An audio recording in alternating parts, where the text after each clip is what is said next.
Bien, pues buenos días. Les agradezco a todas y a todos que estén puntualmente en este salón virtual de la Escuela Judicial Electoral. Estamos en nuestra última clase de este diplomado, ¿no?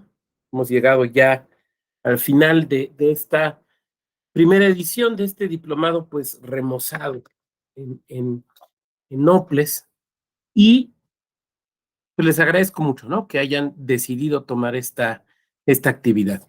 El día de hoy vamos a hablar acerca de los retos de los órganos electorales, digamos en general, pero, o sea, en general por referencia a México, no vamos a hablar de Finlandia o de Estonia, sino por referencia a México, pero sí con algunas precisiones acerca de los órganos electorales locales. Bueno, con muchas precisiones acerca de los órganos electorales locales. Les recuerdo que, salvo quienes pues tengan alguna complejidad por ahí técnica, pues es un requisito nuestro tener la cámara prendida, y en caso de que esto no sea posible, por favor, pónganoslo en el chat. De repente algunos compañeros me han escrito pidiéndome la pregunta a trabajar en el diplomado. Se les va a mandar. Esa no la mando yo, la mandan los compañeros, digamos, del área con quienes se inscriben y demás. Y sí les quiero hacer ahí un comentario o una sugerencia, porque siempre preguntan, que consiste en lo siguiente: respondan lo que se les pide, no respondan más, porque de repente el problema que yo he observado es que la pregunta es, voy a poner un ejemplo que no es de este diplomado, ¿no? La pregunta es, tiene que ver con las pruebas ilícitas en materia electoral. Entonces alguien dice, pues qué interesante está la prueba ilícita, pero yo más bien quiero hablar del juicio de revisión constitucional electoral. No, a ver, o sea, hay que contestar o atender la pregunta que se hace. No intentemos otras, ¿no? Ese sería, digamos, mi consejo, y atiendan las instrucciones que van a recibir, y con eso es más que suficiente. Definitivamente esto no es ciencia nuclear. Bien, vamos a empezar. Permítanme, voy a hacer una proyección. Permítame un segundito. Estoy abriendo aquí el archivo porque esta es además una presentación distinta.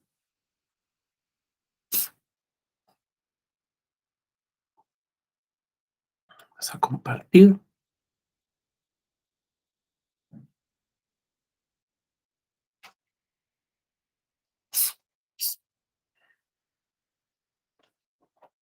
¿Sí se ve lo que estoy presentando? ¿Sí? Perfecto. Bueno. A ver, voy a hacer aquí un pequeño ajuste.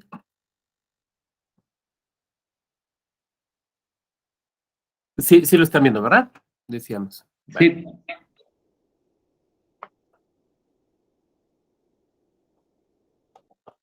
Sí.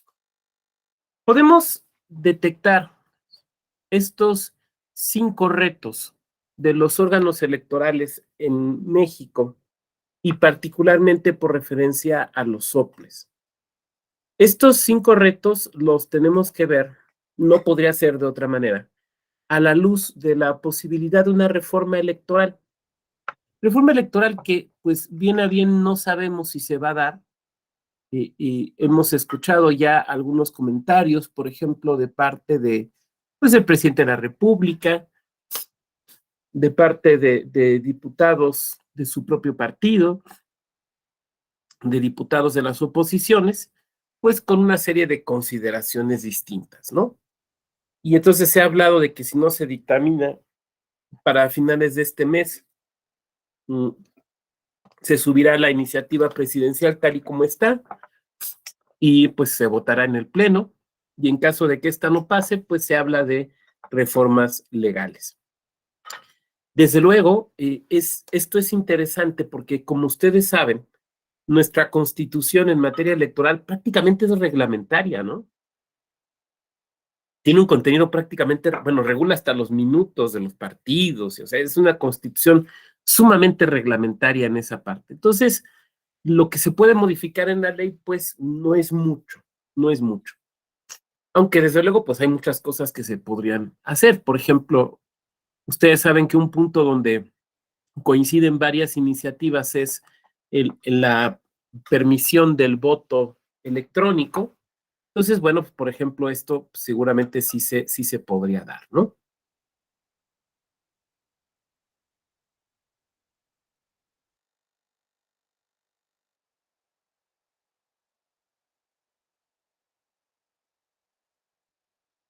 Disculpen, permanecí con un poquito de alergia, entonces ya me tomé desde luego mi medicina, pero pues me pega un poquito. Bueno, decíamos, ahora, también tenemos que reconocer que no hay una sola iniciativa, ¿no? O sea, hay una iniciativa presentada por el senador Monreal en la Cámara de Senadores, está la iniciativa presidencial, hay una iniciativa del Partido del Trabajo, hay una iniciativa del Partido Acción Nacional, hay una iniciativa, la última es la del Partido Verde. Hay varias iniciativas que pues uno supondría, atendiendo a la técnica legislativa, que se dictaminarían de forma conjunta, ¿no? Pero bueno, la verdad es que no lo sabemos. Recordarán también que se hicieron foros, tanto por parte, digamos, foros oficiales como foros de la oposición. A mí me tocó acudir a hablar del tema de propaganda gubernamental.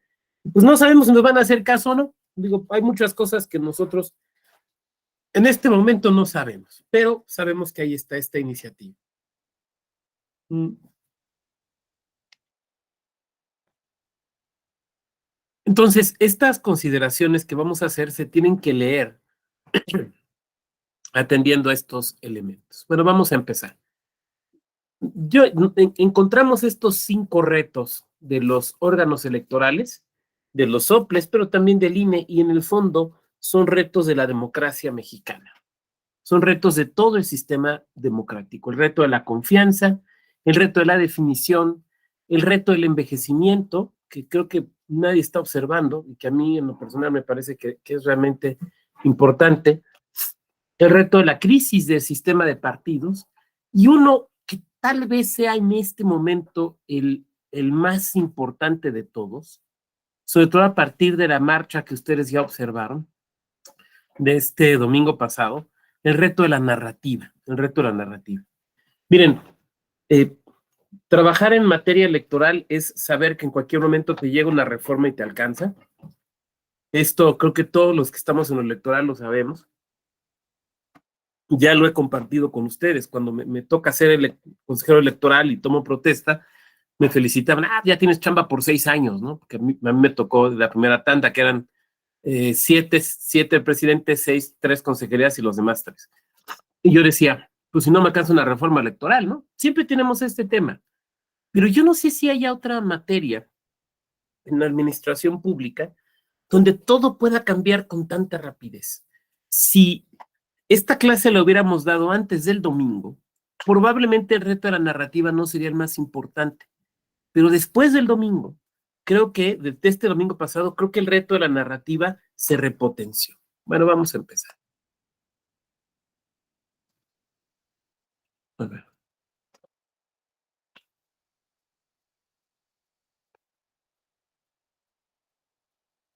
A ver, aquí algo me pasó. A ver, permítame un segundo.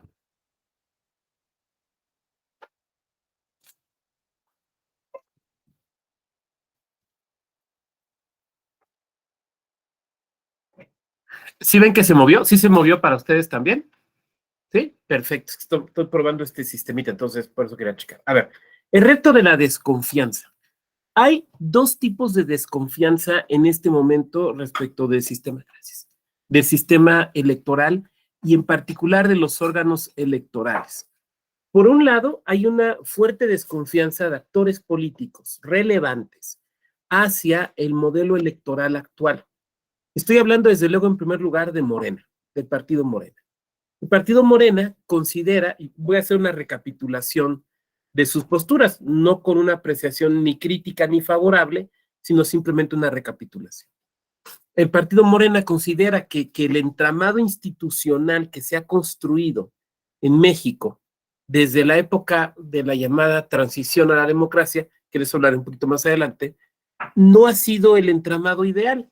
Ellos señalan la existencia de distintos fraudes electorales, así lo consideran, que los órganos electorales no han sido capaces de frenar y que no han sancionado de manera correcta o adecuada, según su apreciación, insisto, todo esto es según su apreciación, a una serie de actores políticos relevantes que merecían sanciones. Por lo tanto, estiman que los órganos electorales han sido parte de un sistema que ha permitido la alternancia entre la misma élite, las mismas élites del poder, pero que no ha permitido la democracia, ¿no? Una democracia auténtica, una democracia real. Y que para llegar a esta democracia se requieren cambios importantes en el sistema electoral, ¿no? Por eso la iniciativa de reforma. Cambios que tienen que ver, sí, con el sistema de representación política, sí, con el sistema de financiamiento a los partidos políticos. Ustedes saben que se propone reducir el ingreso de los partidos políticos, pero también con modificaciones de las instituciones, ¿no? Reducción de consejerías, en el caso del INE, menos consejerías, y desaparición, desde luego, de los órganos electorales locales. Ahora, aquí vale la pena recordar algo. La idea de la desaparición de los órganos electorales locales no es nueva, no es nueva.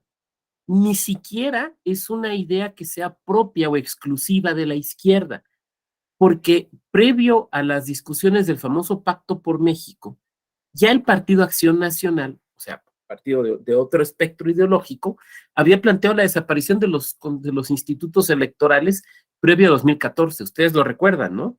Recuerdan ese debate que se dio. O sea, esta idea de desaparecer a los órganos electorales locales no es nueva, no es nueva. Lo que pasa es que el discurso o la causa ha cambiado. Si ustedes recuerdan, cuando la época del Pacto por México, al inicio del sexenio anterior, la idea de desaparecer los órganos electorales locales se fundamentaba en decir que estaban cooptados por los gobiernos locales, particularmente por los gobernadores, ¿no? Que estaban cooptados por los gobernadores. Y que, pues, estos institutos lo que hacían era legitimar las decisiones que en realidad tomaban las gubernaturas. Entonces se dijo, bueno, pues son institutos que no son democráticos, que no tutelan estas figuras y que por lo tanto es necesario desaparecerlos. Pero en las discusiones del Pacto por México, pues se llega a la decisión de no desaparecerlos, ¿no? ¿Se acuerdan? No se desaparecen, pero se transforman. Por un lado, se estandariza o se unifica la estructura de todos ellos. A ver, van a tener 7 consejerías, una secretaría ejecutiva. Las competencias serán bases para procedimientos muy similares entre todos y sobre todo se modifica, se cambia el sistema de elección de consejerías, que no lo voy a repetir porque ustedes ya lo vieron. Entonces, no voy a repetir en esto, ¿no? Entonces, el INE se convierte en la instancia que nombra las consejerías, pero también las disciplina y las puede, en su caso, destituir. Yo les diría que si alguien de ustedes aspira en algún momento a ser consejero de un NOPLE, téngalo por seguro que en algún momento van a solicitar su destitución. Eso es de cajón. Eso es de cajón. Siempre vas a votar algo que a algún partido no le va a gustar, entonces van a solicitar tu destitución. Eso no te debe preocupar. Te debe preocupar hacer bien la chamba para que cuando te denuncien no te paran destituir, ¿no? Porque hayas hecho bien el trabajo, pero esta situación no debe de preocupar. Y también esto provocó que algunas competencias locales que existían antes de 2014 pasaran a ser competencia del INE. O sea, eso de cambiar la F por la N sí es importante. Porque, por ejemplo, las elecciones como tal, la jornada electoral, pasa a ser competencia de los del INE.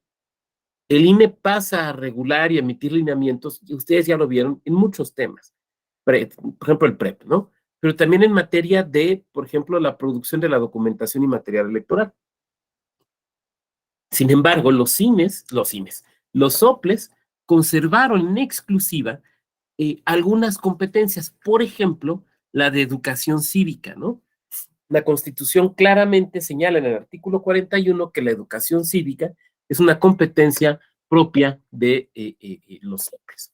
Bueno, en ese sentido, entonces, es importante observar que esta idea de desaparición de los institutos locales ya estaba presente. Se mantuvieron y bueno, pues ahí han estado funcionando y bueno, tan es así que están tomando ustedes este diploma. Ahora el argumento es distinto.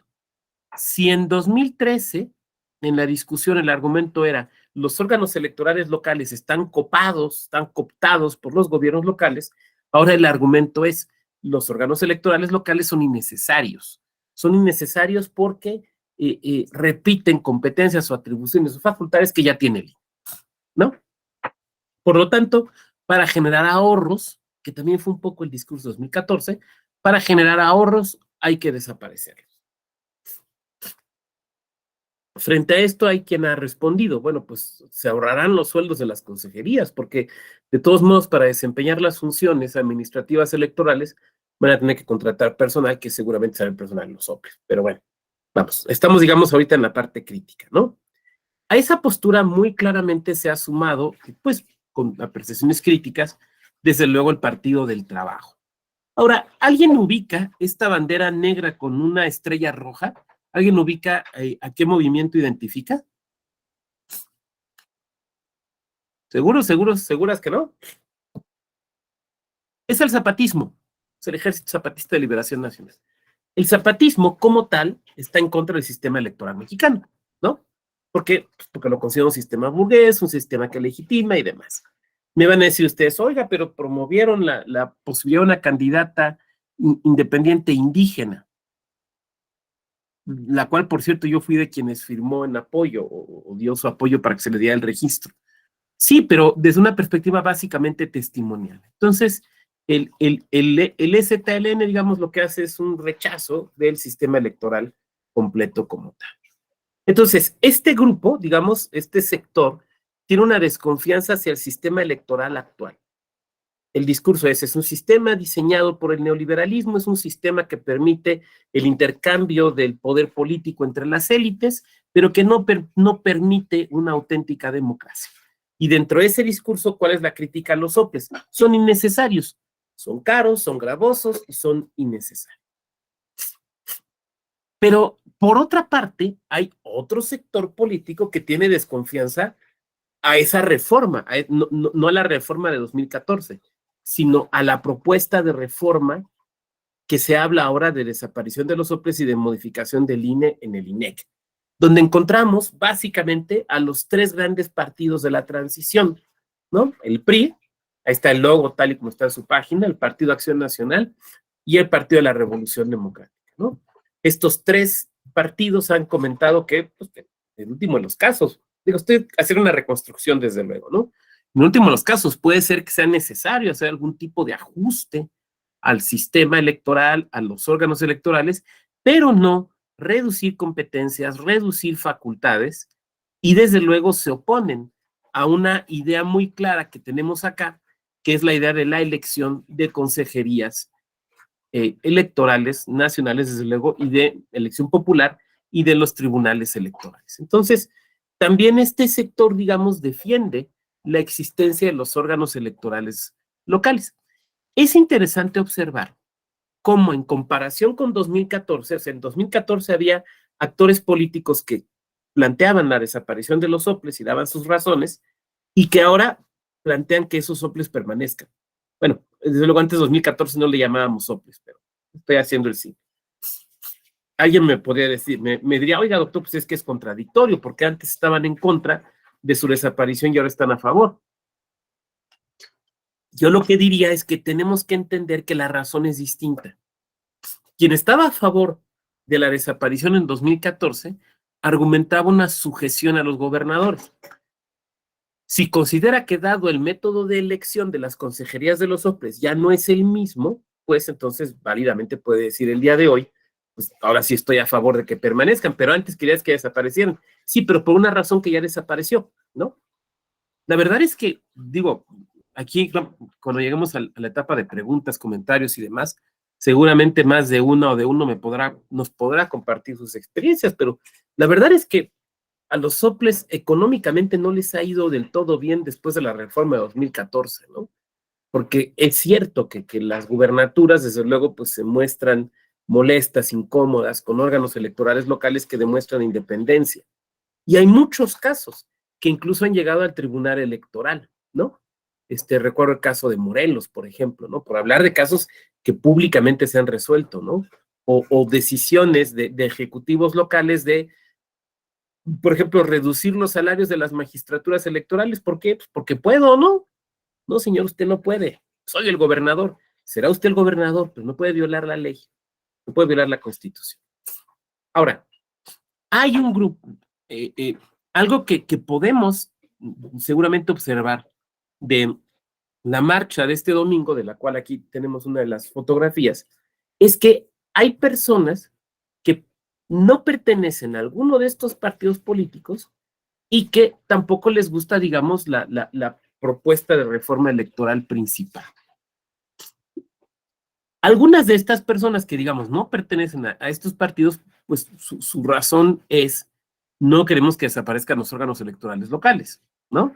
Su razón es defender, digamos, un modelo de federalismo electoral bastante centralizado que tenemos en la actualidad. Yo diría que de hecho es un federalismo de ejecución.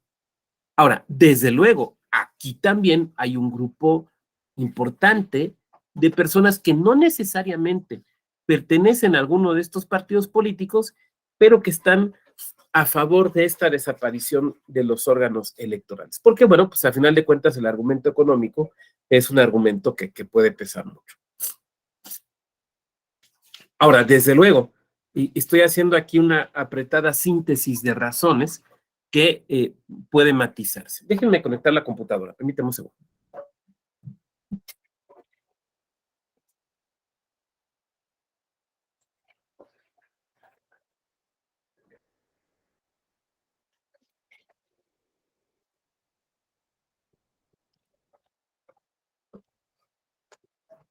Tal vez yo diría que se debe matizar, ¿no? Porque en materia política, como en la vida misma, casi nada es absolutamente blanco o absolutamente negro. Entonces, seguramente habrá una gran mayoría, probablemente silenciosa, que haya temas de la reforma que les guste y otros que no. Entonces, habrá quien diga, oiga, doctor, ¿sabe qué? Pues yo estoy a favor de reducir el presupuesto de los partidos políticos, de reducirles el tiempo en radio y televisión, pero estoy en contra de la desaparición de los soples. Pero ¿sabe qué? También estoy a favor del voto electrónico. Bueno, desde luego todo esto admite matices, ¿no? Entonces, ese es el reto de la desconfianza. Tenemos otro reto importante, que es el reto de la definición de la democracia mexicana, ¿no? Por eso aquí le pusimos el reto de la definición. ¿Cómo es la democracia mexicana? Es algo relevante observar, y ustedes a estas alturas del diplomado ya lo saben, que no existe un concepto unívoco de democracia, pero que además ni siquiera nadie de este salón virtual podría decir, pues el concepto que dice la Constitución. La Constitución habla de democracia en varios sentidos.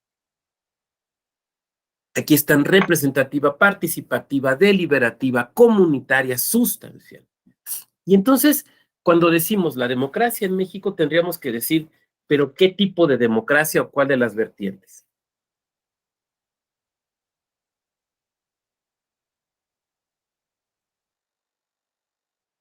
Disculpen, miren, en mi otra vida, en mi época de consejero electoral, uno de los argumentos que yo presentaba pues, en lo interno, en nuestro instituto, pero también en las reuniones, alguna vez lo expuse en el INE, es que teníamos un problema con los nombres. ¿Cómo se llaman los institutos electorales? A ver, dígame nombres de institutos electorales locales. Instituto Estatal Electoral de Hidalgo. Muy bien, Instituto Estatal Electoral de Hidalgo. ¿Qué otros nombres? Díganme otros. Instituto Electoral del Estado de México. Electoral. A ver, Eliseo y luego Oscar. Sí, claro, sí. Instituto Electoral del Estado de México. Perfecto, Oscar. Instituto Electoral y de Participación Ciudadana del Estado de Nuevo León. Perfecto, muchas gracias. IEPC de Guerrero. Muy bien. Electoral de Veracruz. Sergio, ayúdame apagando tu micro porque tenemos reverberación. Gracias. A ver, Adriana, adelante. Bueno, el de aquí es Instituto Electoral del Estado. Le suman el de Puebla como para hacer la diferencia, pero en sí solo es Instituto Electoral del Estado. Bueno, muchas gracias. Observan que son institutos electorales o de participación ciudadana. Hay también una comisión electoral y el de Veracruz se llama OPLE. Ok, a ver, ahí les va una pregunta. ¿Solo hacen elecciones? ¿Los OPLE solo hacen elecciones? No. Bueno, entonces ya, esos que dicen Instituto Estatal Electoral o Instituto Electoral, digamos que ya el nombre se queda corto. Ahora, vamos con los otros que dicen Instituto Electoral y de Participación Ciudadana. ¿Solo hacen elecciones y mecanismos de participación ciudadana? ¿Es lo único que hacen? ¿O hacen otras cosas que van más allá de elecciones y de participación ciudadana? Por ejemplo, díganme qué hace un OPLE más allá de elecciones y de mecanismos de participación ciudadana. De hecho, es muy importante, ya lo dije hace rato. Hacen educación cívica, ¿no? Yo no sé si bien o mal, pero hacen educación cívica, ¿no? Lo cual además es un mandato constitucional. Entonces, yo sostengo que los nombres son incompletos, que los nombres no describen adecuadamente lo que se hace. Son auténticamente institutos de la democracia. Porque la democracia no solo es electoral, la democracia también es participación, pero la democracia también es la parte sustancial, pero también participan en procesos de sistemas normativos internos, que es democracia comunitaria. Entonces, en realidad son auténticamente institutos de la democracia. En alguna ocasión discutíamos una iniciativa de reforma electoral en nuestro instituto porque teníamos el derecho de iniciativa. Y yo sostenía que teníamos que cambiar el nombre y que debía ser Instituto de la Democracia Queretana o Instituto de la Democracia del Estado de Querétaro. No los convencí. Yo, la verdad, sigo convencido de mi propuesta. Porque si no nombramos adecuadamente a la cosa, ¿cómo vamos a querer que la gente nos entienda? Porque mucha ciudadanía piensa que lo único que hacemos son las elecciones, pero que además, como las casillas ya las pone el INE, pues estamos de más. Y entonces nosotros tenemos que decir que no estamos de más y tenemos que explicar, pero es más fácil cuando el nombre es el adecuado y el correcto, ¿no? Entonces somos realmente los OPLES, institutos de democracia. ¿Por qué? Porque la democracia en México tiene distintas dimensiones. Lo que pasa es que esto es un reto porque durante mucho tiempo solo pensamos en una dimensión de la democracia. O sea, hasta la reforma de 2009 que se introduce la idea de la democracia en pueblos que se daba en pueblos y comunidades indígenas, que ya se daba, pero que constitucionalmente no estaba reconocida. O 2012 con las primeras cuestiones de participación, con candidaturas independientes y demás. Entonces, nuestro modelo de democracia en el país ha estado cambiando. Y en la actualidad todavía no está totalmente asentado. Por ejemplo, los mecanismos de democracia participativa, los mecanismos de democracia deliberativa, todavía nos siguen costando trabajo. No los voy a repetir porque ustedes ya los vieron aquí en este diplomado, pero bueno, simplemente para que lo recordemos, ¿no? Tenemos una dimensión representativa de nuestra democracia, que es la liberal clásica, ¿no? La elección de nuestros representantes. Y casi toda nuestra estructura, tanto de nuestro sistema electoral como de nuestro sistema, incluso digamos mental acerca de la democracia, está basada en esta idea de la democracia representativa. Entonces, esta idea de la equidad de la contienda, esta idea del financiamiento de los partidos políticos, esta idea de la paridad, todo esto se fue construyendo primero pensando en la democracia representativa. Pero la realidad es que tenemos otras dimensiones. Por ejemplo, y ustedes ya lo vieron aquí, la democracia participativa, las consultas, los plebiscitos, los referendos. Sí en el ámbito nacional, pero sobre todo en el ámbito local. Entonces, por eso aquí puse esta imagen donde, por cierto, estoy yo hace algunos kilitos de más, no mucho cabello de más, pero ahí estoy en el plebiscito del municipio del Marqués contando testigos de voto electrónico. Sí, ya se ha usado el voto electrónico en México y ustedes lo saben, ¿no? Esta dimensión de la participación ciudadana en la toma de decisiones, que es la democracia participativa. De repente yo todavía escucho gente que dice, no, es que eso es muy nuevo. Yo digo, güey, es que no es tan nuevo. Recordarán ustedes que lo platicamos en algún momento, o sea, tenemos en México, en lo que va del siglo XX, del siglo XXI, hemos tenido ejercicios de democracia participativa en muchos lados. Estoy pensando en Jalisco, en Guanajuato, en Veracruz, en Ciudad de México, en Querétaro, en Yucatán, por poner algunos, además de los nacionales. Pero aún así, digamos, esta es una dimensión de la democracia que todavía no se termina de asentar. Y estoy seguro que ustedes han escuchado críticas. No, ¿para qué nos preguntan? Para eso los elegimos, para que decidan. Para eso son gobernantes, ¿qué carambas nos tienen que andar preguntando, no? Y todavía encontramos también esos argumentos que a mí, francamente, me enojan mucho, como deterministas, ¿no? No, es que mira, pues eso funciona en Suiza, porque es que los suizos son bien evolucionados, pero nosotros no. A ver, no, ni madres. No, yo no compro ese argumento, porque además, y creo que lo comenté con ustedes, parecen muy evolucionados, pero recuerden algo, Suiza fue de los últimos países en reconocer el voto a la mujer, en los años 70 del siglo pasado. Entonces, tan demócratas o tan evolucionados, yo tendría mis críticas. Pero bueno, yo no soy sino un humilde profesor investigador y probablemente esté equivocado. La dimensión de la democracia deliberativa, esta también está prevista en la Constitución, ¿no? El Parlamento abierto, los cabildos abiertos, que se han vuelto instrumentos muy importantes de participación ciudadana. Claro, son instrumentos que requieren ser tomados con seriedad. No voy a profundizar en ellos, ya los vieron, pero que requieren seriedad. O sea, a ver, hacer un parlamento abierto, un cabildo abierto, no es te invito hoy para que vengas mañana, ¿no? O sea, hay reglas y hay que hacerlo adecuadamente, pero cada vez se hacen más. Ustedes recordarán, por ejemplo, el Parlamento Abierto de la Reforma Energética, ¿se acuerdan? Que recuerdo el diputado Sergio Gutiérrez Luna diciendo que jamás había tenido tanta presencia las transmisiones, las sesiones del Parlamento Abierto. Y tenía razón, desde luego, tenía razón. Ahora, las sesiones de Parlamento Abierto, justamente la reforma electoral, si ustedes recuerdan, incluso hubo 2 series de esto, porque hubo el Parlamento Abierto, digamos, no sé si llamarle oficial, digamos, el que convocó la Junta de Concertación Política y el que convocaron las oposiciones, o sea, hubo un doble Parlamento abierto. Y también, como vemos aquí en la imagen, desde luego los cabildos abiertos en más de un municipio.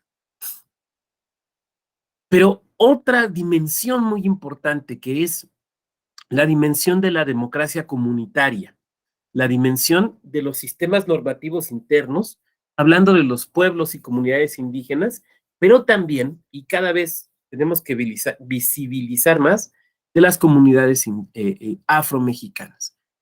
Aquí tenemos una imagen, por ejemplo, de elecciones por estos sistemas normativos internos de Oaxaca, pero la verdad es que se dan con o sin el apoyo o presencia o validación de los órganos electorales locales.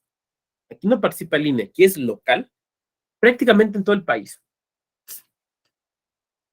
Si tú crees que en tu estado no hay pueblos y comunidades indígenas, yo te recomiendo que le des una checadita, porque seguramente hay. Y seguramente también comunidades afromexicanas. Miren, yo recuerdo cuando estos temas empezaban a trabajar, y uno de los primeros temas era, te topabas con gente que decía, no, aquí en mi estado no. A ver, no, en tu estado sí. ¿Sabes que hay una ley de pueblos y cultura indígena?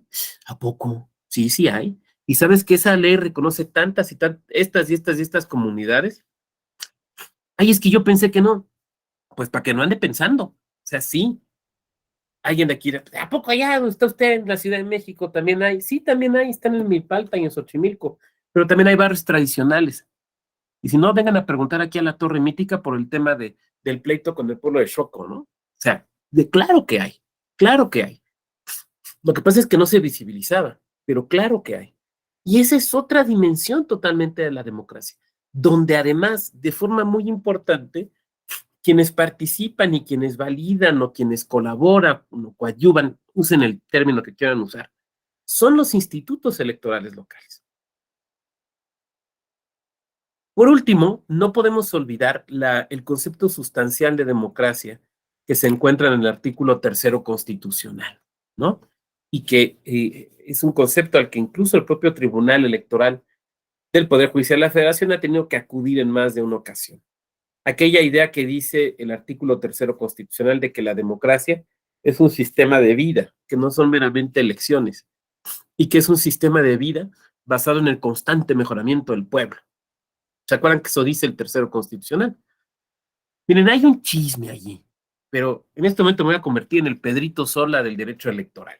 Es un chisme, entonces no puedo corroborarlo, pero me suena muy posible.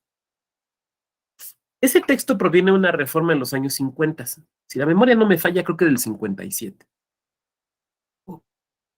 Y se dice que quien lo redactó fue un fino poeta mexicano, que mucho les recomiendo leer, que fue don Jaime Torres Bodet, que era secretario de Educación. Ustedes saben que hemos tenido secretarios de Educación que han sido literatos de primer nivel. Estoy pensando, desde luego, en don Jaime Torres Bodet, pero estoy pensando también, por ejemplo, no sé, don Agustín Yáñez, ¿no? Por no hablar de otras figuras. Entonces dicen que quien redactó esa propuesta de reforma fue don Jaime Torres Bodet. A mí me parece muy probable, porque la redacción no es muy jurídica. Y don Jaime era abogado, pero más bien es una redacción casi poética, ¿no? Un sistema basado en el constante mejoramiento de la vida del pueblo. Es muy declamatoria. Claro, en su origen, esta definición es muy evidente para ustedes, pues la finalidad de decir, no, la democracia es más que elecciones, porque las elecciones no eran competitivas. O sea, nada más recordemos cómo eran las elecciones en los años 50, ¿no? Bueno, pues no eran competitivas. Pero actualmente, pues eso tiene otro sentido, o sea, el sentido de que la democracia tiene que ver con eso. Y la verdad es que, si lo pensamos, probablemente no ande tan desencaminado, ¿no? Hay un libro, déjense los muestro, porque este sí, hoy estoy dando una clase acá desde el DEPA, entonces este lo tengo aquí a la mano, déjense los enseño.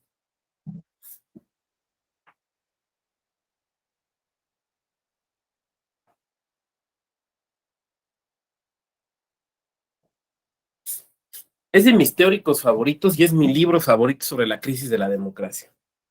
Crisis of Democracy, de Adam Przeworski. Crisis of Democracy. No sé si ya está traducido al español. Bueno, en este libro, don Adam Przeworski se pregunta, bueno, ¿cuándo entra en crisis un sistema democrático? Y una de las razones que encuentra, con la que yo comulgo y tiene que ver con esto, dice, cuando la gente no siente que mejore su nivel de vida. O sea, ya votamos por A y fregados, votamos por B y fregados, votamos por C y fregados. ¿Para qué sirve la democracia? Si sigo igual de mal, ¿para qué sirve la democracia? ¿No? Y entonces hay un desapego hacia la democracia porque la gente dice, ¿de qué sirve la democracia si no vivo mejor? Si mis hijos no van a tener una mejor expectativa de vida, si vivo peor que mis padres, ¿no? Entonces sí, creo que aquí en esta idea de la democracia sustancial hay mucho que vale la pena. Entonces, estamos ahí en esa crisis y los soples están metidos en medio de esta crisis, porque la gente piensa, la ciudadanía piensa que básicamente nos encargamos de la democracia representativa y que en realidad, pues esta más bien la hace el INE, no nosotros. Ahora, este no es un problema de la ciudadanía, ¿eh? No le estoy echando lámina al ciudadano o a la ciudadana. Estoy diciendo, no hemos sido capaces de comunicar. Eso es lo que estoy diciendo. No voy a hablar de ningún órgano electoral, de ninguno. Por favor, no piensen que le estoy echando lámina a nadie, neta, no se la estoy echando a nadie. Es más, probablemente me estoy autocriticando de mi época de consejero. Pero yo diría, nuestras políticas de comunicación social en los órganos electorales, ¿hacia dónde están orientadas? ¿Hacia difundir lo que hacen las consejerías o hacia difundir lo que hace la institución? Porque, perdón, no es lo mismo. No es lo mismo. La ciudadanía tiene que saber que los soples participan en todos estos mecanismos de democracia. Sí hacemos elecciones, sí hacemos plebiscitos y referendos, pero también colaboramos porque asesoramos y acompañamos a las veces a las legislaturas locales, a los ayuntamientos en la democracia deliberativa, pero también en la democracia comunitaria, porque validamos las elecciones de los pueblos y comunidades, porque los acompañamos, asesoramos, prestamos material, interactuamos con ellos, porque también tenemos que ver con la democracia sustancial, porque trabajamos educación cívica. Esto lo tienen que saber, pero además, perdonen que me prenda, pero es que estos temas me parecen realmente importantes. Lo tienen que saber afuera de nuestro grupito. A ver, ya he escuchado 20 veces al consejero no sé qué, a la consejera no sé cuál, ya los leí, ya los escuché, ya sé lo que hacen, ya sé si son buenos o son malos, pero ¿y la ciudadanía qué sabe? No yo que estoy metido en el ajo, la ciudadanía, ¿qué sabe de lo que hacen? Y no de lo que hace la persona, de lo que hace la institución, de cómo los soples participamos, porque de alguna manera me sigo sintiendo parte de. Los soples participan en cada uno de estos vertientes de la democracia. Porque claro, si la ciudadanía piensa que solo trabajamos elecciones representativas y que las casillas las pone el INE, claro, dicen, salen sobrando. ¿Se fijan? Por eso digo que en esta crisis de la democracia mexicana, de la definición, también los soples, pues, se nos complica la vida, ¿no? Pero es una cuestión que tenemos que enfrentar. El reto del envejecimiento, miren, varias y varios de ustedes saben que esta es una línea de investigación que tengo y van a decir, ay, pues sí, pues quiso hablar de lo que trabaja, ¿no? Pero no, a ver, es que no es que quiera hablar de lo que trabajo, es más bien por qué trabajo este tema.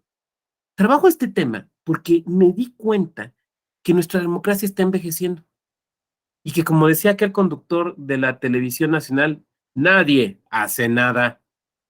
O sea, no es un tema que se esté trabajando.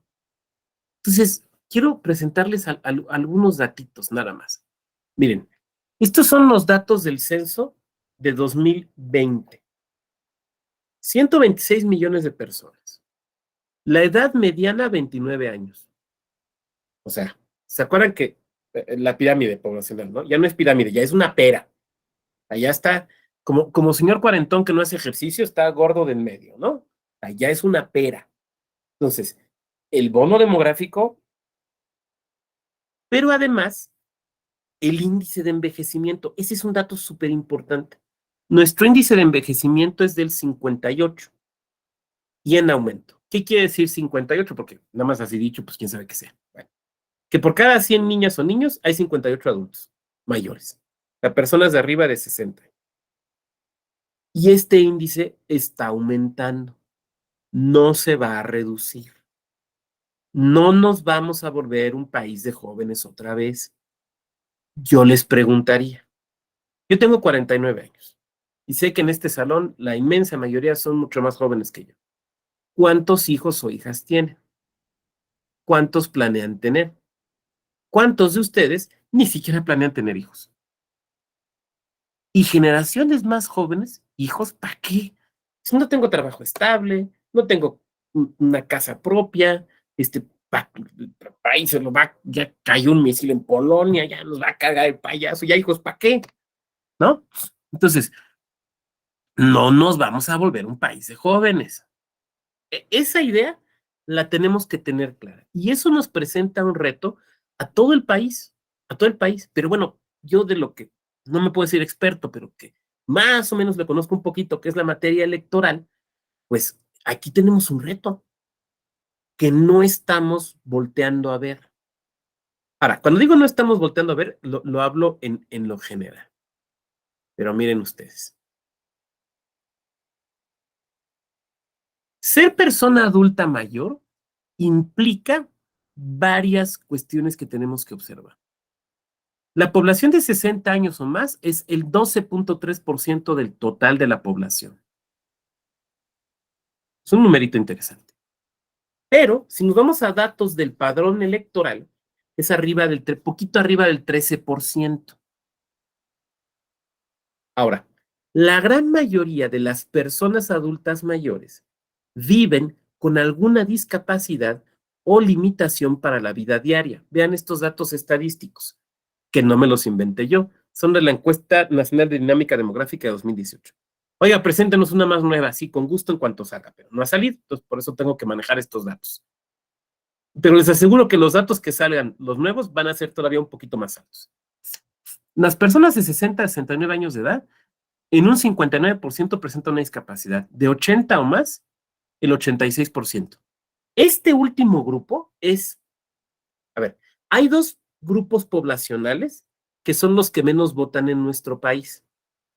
El primero es los hombres de arriba de 19 años. O sea, los primovotantes votan mucho, pero para la segunda elección se cae, entre 19 y 29 años, particularmente en los hombres, no es tan claro en el caso de las mujeres. Eso y las personas mayores de 80 años. Son los dos grupos que presentan mayor porcentaje de abstención. En el caso de los jóvenes, la explicación ha sido, pues es que ya no quieren votar, querían la credencial para poder caguamear afuera del Oxxo o para realizar trámites o demás. En el caso de los adultos mayores, yo no estoy seguro que la mayoría sea porque se quieren abstener. Yo creo que ahí se relaciona con esto, con un tema de discapacidad. Y entonces yo pregunto, ¿qué ofrecemos en el sistema? ¿Qué ofrecemos en nuestra democracia? ¿Qué ofrecemos desde nuestros propios órganos electorales locales para estos sectores poblacionales? Primero, en cuestión de educación cívica, porque también son sujetos de la educación cívica y de la formación ciudadana, desde luego. ¿Qué les ofrecemos? Y entonces, a ver, perdón, me voy a regresar un momento. ¿Qué les ofrecemos? Y yo recuerdo que rebotando esto con algún funcionario electoral me decía, no, nosotros tenemos un programa para los adultos mayores. Ah, muy bien, oye, ¿cómo es? Bueno, mira, los invitamos a que vengan a nuestras instalaciones y a que les lean uno de nuestros cuentos de educación cívica a niños y niñas. Y yo decía, pero eso no es formación cívica para el adulto mayor. O sea, eso es disfrazarlo de abuelito. Y ese es un estereotipo. Porque no todos los adultos mayores son abuelitos, ¿no? Ni por ser abuelitos eso los define. Es más, no tienes que ser abuelo para ser adulto, no tienes que ser adulto mayor para ser abuelo. A mi edad, ahora sí que a mi edad mi abuelo ya era abuelo y no era adulto mayor. ¿Cuántas personas adultas que no son adultas mayores son abuelas? ¿Y cuántas personas adultas mayores son abuelas, pero no se definen como abuelos? O sea, no hay una sola cosa que nos defina. Es como decir que a Oscar lo define que pues, es abogado. Me estoy inventando tu profesión.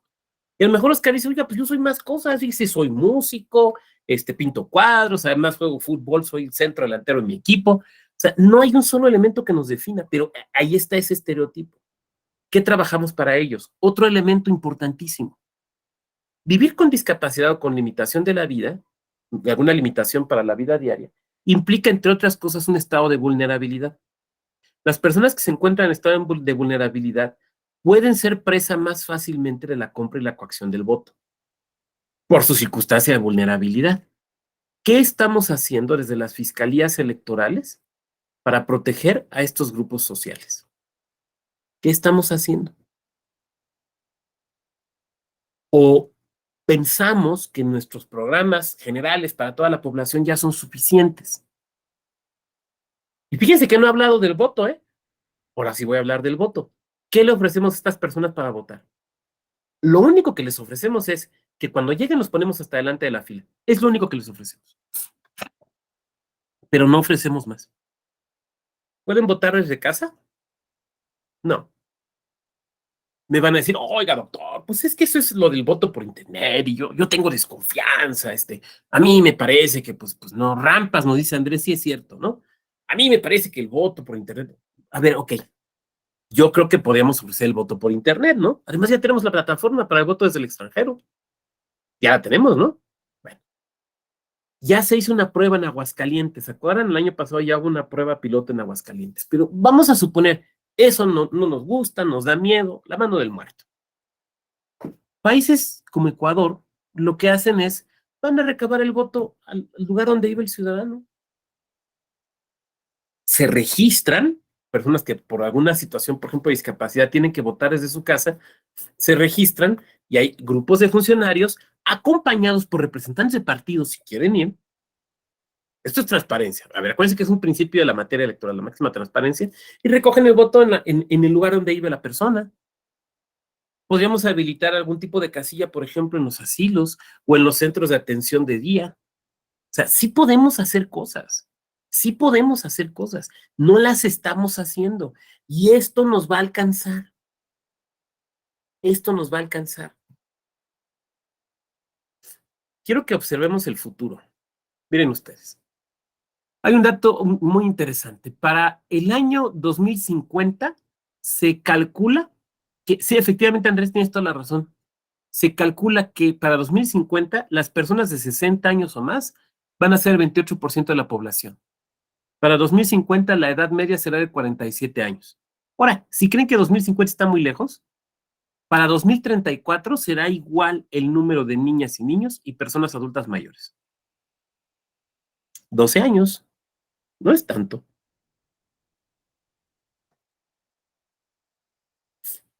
Claramente nuestro país está envejeciendo. E insisto, esto no va a cambiar. Esto no va a cambiar. La población de 80 años, ya decía yo, junto con los hombres de 19 a 29 años, estos son datos estadísticos del INE. No me lo estoy inventando. Son los que menos votan. La situación de vulnerabilidad y precariedad que van asociadas con el envejecimiento es un reto para la persona, pero también para nuestra sociedad. Ahora, ustedes me van a decir, oiga, no, pues mire, mi abuelito tiene 70, está muy sano, va a jalar al gimnasio diario, come bien, vive en un depa que tiene en Polanco. Pues qué bueno por tu abuelito.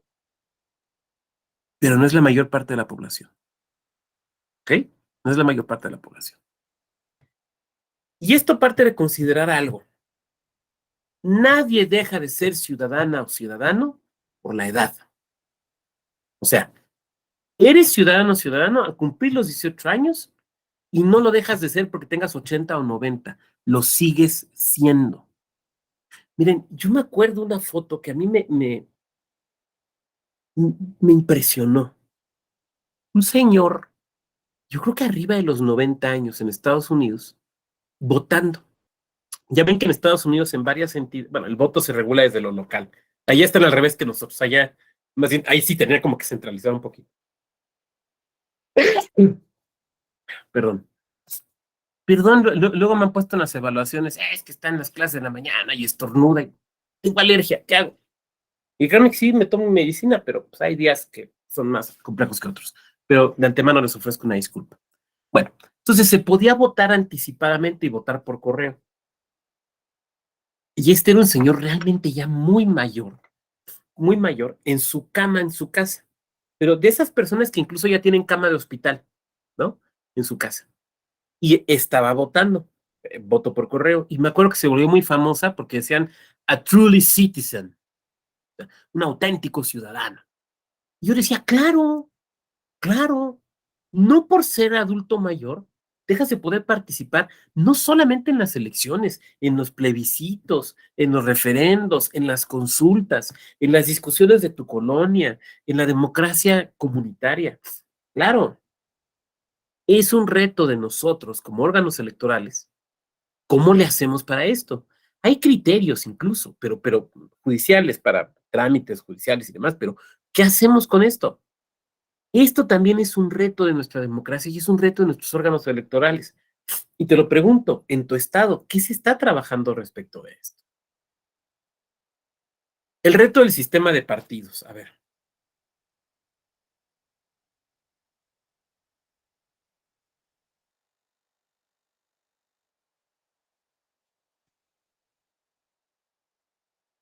La democracia mexicana, en su versión de la transición, fue construida esencialmente por 3 partidos políticos, ¿no? O sea, 3 son los grandes partidos de la transición. ¿Cuáles fueron estos 3 grandes partidos de la transición? ¿Quién me quiere decir? Quien quiera, activando su micro, adelante. PRI, PAN, me faltaría uno. El PRI, el PAN, ¿y cuál fue el tercer partido de la transición? el PRD, ¿no? Son los tres grandes partidos, digamos, de la transición en México. Ahora, desde luego, no fueron los únicos partidos, o sea, hubo otros. Por ejemplo, al inicio tendríamos que pensar en el PMT, Partido Demócrata Mexicano. Es que quería buscar, a ver, del PDM les quiero enseñar algo. Espérenme. Es que yo creo que algunos de ustedes no recuerdan al PDM, pero les quiero enseñar. Me acaban de pasar unas fotos viejas mías, cuando tenía cabello. Ah, bueno, miren, otro partido de la época, no sé si se alcance a ver el logo. ¿Lo ven? ¿Qué partido es? Paz. El PAS, ¿cuál era el PAS? El Partido Alianza Social. El PAS, el Partido Alianza Social. Estamos hablando, digamos, de los partidos emergentes. No lo encontré rápidamente. Una foto que tengo de propaganda del PDM de los años 90, 80 del siglo pasado. Bueno, Partido Demócrata Mexicano. Y después fueron surgiendo otros que se mantienen hasta la actualidad, ¿no? Por ejemplo, el Partido Verde, por ejemplo, el Partido del Trabajo, de Convergencia, que después se convierte en Movimiento Ciudadano.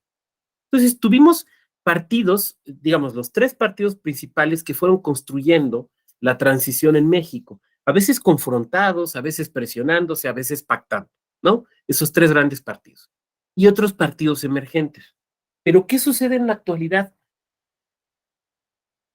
A ver, esos tres partidos de la transición normalmente competían entre sí, ¿no? ¿Qué está pasando ahora con esos tres partidos de la transición? Ya se unieron. Ahora están juntos. Ahora, ¿esos tres partidos de la transición tienen el poder político actualmente? Pues en lo nacional, ¿no? Ni mayorías en las cámaras federales, ni la mayoría de las gubernaturas, ni la mayoría de las gubernaturas, al contrario. O sea, partidos que eran dominantes dejaron de serlo. Ahora, dejaron de serlo por el voto. O sea, no estoy diciendo que esté mal, solamente estoy describiendo. Entonces, y partidos emergentes se fortalecieron. Por ejemplo, el PT, ¿no? Tiene una presencia importante ahora en las cámaras. Por ejemplo, Movimiento Ciudadano. O sea, fíjense qué estados gobierna Movimiento Ciudadano. Nomás gobierna Nuevo León y Jalisco. Y se quedó a nada de gobernar Campeche. Se quedó muy cerca de gobernar Campeche. A mí me tocó ir al recuento. Ustedes recuerdan, tuvo que hacerse un recuento total en sede judicial de la votación. Se quedó cerca de gobernar Campeche. Gobierna también la capital de Nuevo León, gobierna Monterrey. Y desde luego el partido Morena, que es un partido nacido que para las elecciones de 2015 y que ahora es el partido que pues tiene una presencia política muy fuerte, muy importante. Y ustedes me dirán, oiga doctor, pero ¿cuál es el problema? Sí, eso ha sido por el voto popular, ¿no? Sí, claro que ha sido por el voto popular. Lo que estoy diciendo es que hay una crisis del sistema de partidos en México, porque el sistema de partidos de la transición se agotó. O sea, siguen existiendo, pero ya estamos en otro momento político. Entonces, todo el entramado construido por estos partidos políticos en su confrontación o en su construcción de acuerdos, enfrenta una realidad distinta respecto a de la época en la cual se diseñó. Esto nos presenta retos también, ¿no? ¿Por qué? Porque el sistema de partidos cambió. Ahora, esto ni siquiera es exclusivo de México, o sea, pasó en Grecia con la irrupción de Syriza, pasó en Francia, bueno, en Francia es peor, o sea, en Francia los partidos tradicionales se hundieron. Los partidos que habían surgido después de la Segunda Guerra Mundial prácticamente desaparecieron, ¿no? Pero también en España, ¿no? El surgimiento de Podemos, de Vox, de Ciudadanos, cambió totalmente el sistema de partidos de la transición española. Mismo Estados Unidos, ustedes van a decir, pues son los mismos demócratas y republicanos. Los republicanos no son los mismos que eran antes de Trump. El Partido Republicano cambió radicalmente. Por cierto, no sé si vieron que ya Trump ayer anunció que se lanza de nuevo a buscar la presidencia de Estados Unidos. Entonces, bueno, esto de la crisis de los partidos políticos en México, no de la crisis de los partidos, sino de la crisis del sistema de partidos, se está dando en muchas partes del mundo, Pero bueno, nos importa esta porque pues es la que nos pega, ¿no?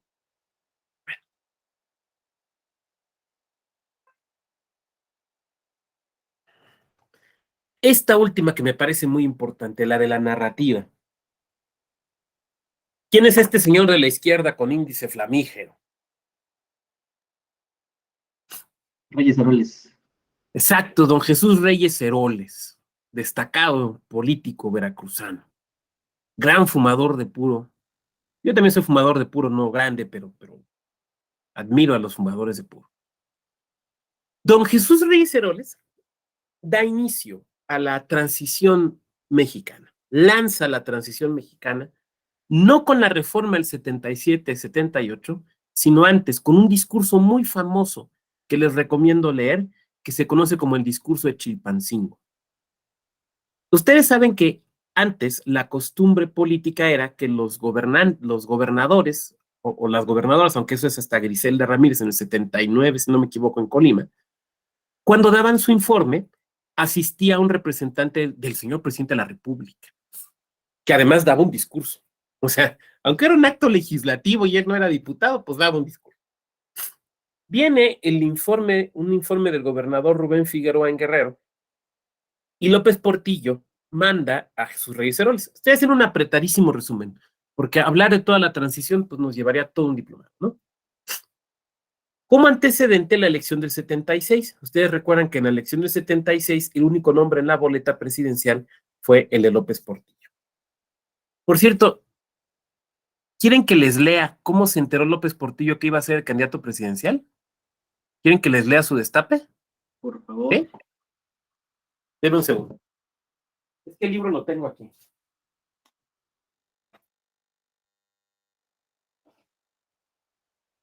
Me gusta mucho leer memorias de políticos. Entonces tengo los 2 tomos de las memorias de don Jolopo.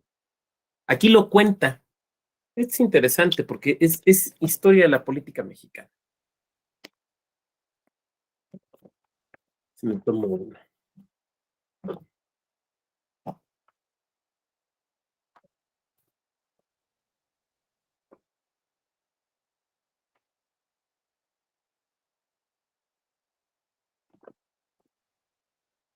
Permítanme un segundito, pero van a ver que vale la pena.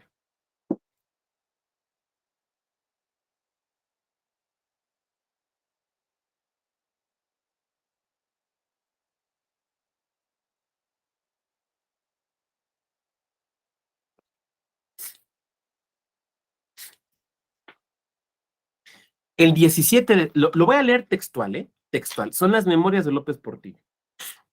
El 17 de septiembre fui llamado a Los Pinos. Pocos acuerdos, en rigor, tuve con Echeverría, aunque asistía a frecuentes juntas colectivas en las cuales el presidente tomaba sus decisiones. Acuérdense que era secretario de Hacienda en ese momento. Los acuerdos formales eran medio desteñidos y más bien de información o de disposiciones que se confirmaban después de intercambiar impresiones. Alguna vez lo agobié llevándole en un montacargas toda la documentación de la cuenta pública. Hombre preparado. Ese ya es comentario mío. Aquel 17 de septiembre el sol brillaba, anticipando los luminosos días de octubre en nuestro valle.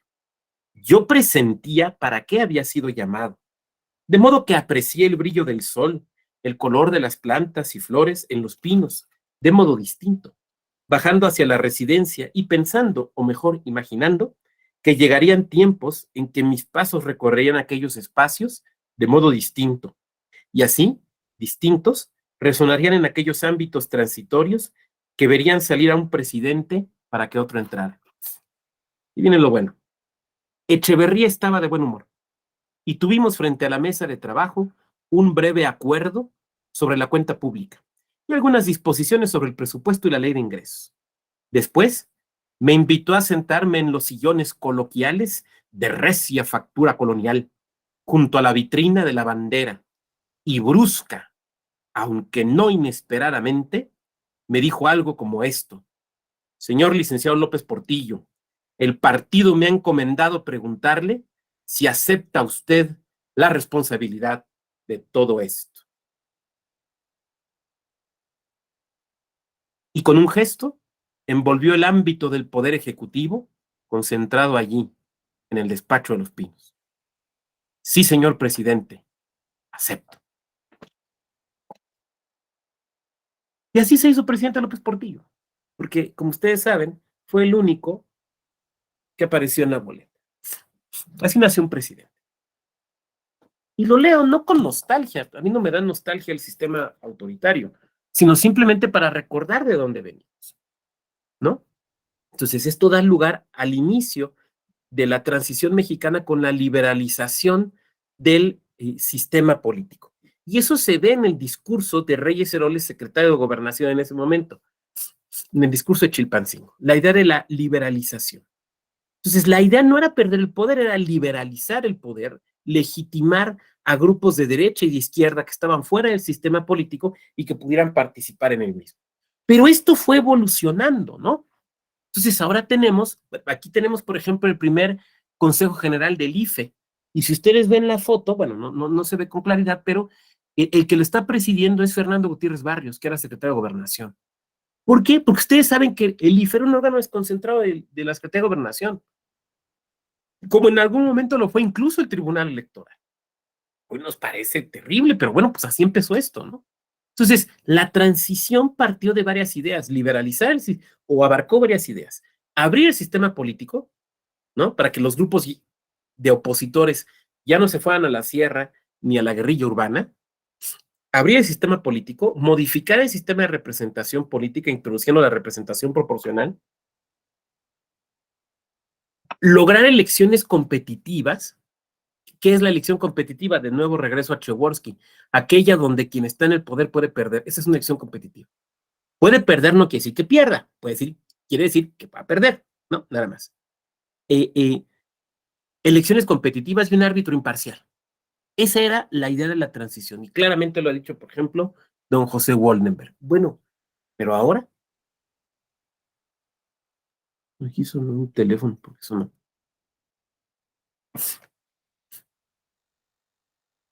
Una buena pregunta es si el paradigma de la transición puede seguir explicando y sobre todo justificando nuestro sistema electoral actual. Y lo que voy a decir aquí es muy polémico y acepto la polémica y les invito a que lo polemicemos. Pero a mí me parece que es un paradigma agotado. Agotado no porque haya sido incorrecto, no. Agotado porque los retos hoy son otros. Los retos son, por ejemplo, democracia inclusiva. ¿Cómo le hacemos para tener más mujeres en puestos de poder? ¿Cómo le hacemos para una adecuada representación de grupos marginados o grupos que no han tenido representación, como pueblos indígenas, como pueblos afromexicanos, como personas de la diversidad sexual? ¿Cómo le hacemos para eso? Personas que viven con discapacidad, ¿cómo le hacemos? Esas no son preguntas de la época de la transición, son preguntas actuales. O sea, las nuevas formas de participación, la democracia participativa, la democracia deliberativa, que ustedes ya la vieron, la transformación de nuestro modelo democrático, ¿no? Ya no es la idea de la liberalización, ya es la idea de que el sistema todo ha cambiado, incluso hasta los jugadores políticos son otros partidos. Entonces, lo que yo digo aquí es, el paradigma de la transición nos sirve para defender el sistema electoral que tenemos. A mí me parece, pero insisto, todo esto que estoy diciendo sé que es muy polémico y no me crean porque es que es el doctor Vado, no pongan en crisis lo que les estoy diciendo. A mí me parece que una institución se defiende no por lo que ha hecho, sino por lo que puede hacer hacia el futuro. Entonces, creo que tenemos aquí un problema de narrativa. ¿Por qué razón? Porque la narrativa de la transición me parece se está agotando o está agotada, particularmente con aquellos que veíamos al inicio, y por eso esto es un urobos, ¿no? Estamos regresando al inicio, que ponen en crisis todo el sistema electoral y que dicen se basa en una transición a la democracia que fue fallida. Bien, yo quisiera dejarlo hasta aquí en cuanto a la parte de mi peroración y pues pasar a los comentarios que ustedes quieran hacer. Me recojo aquí algo que se me cayó.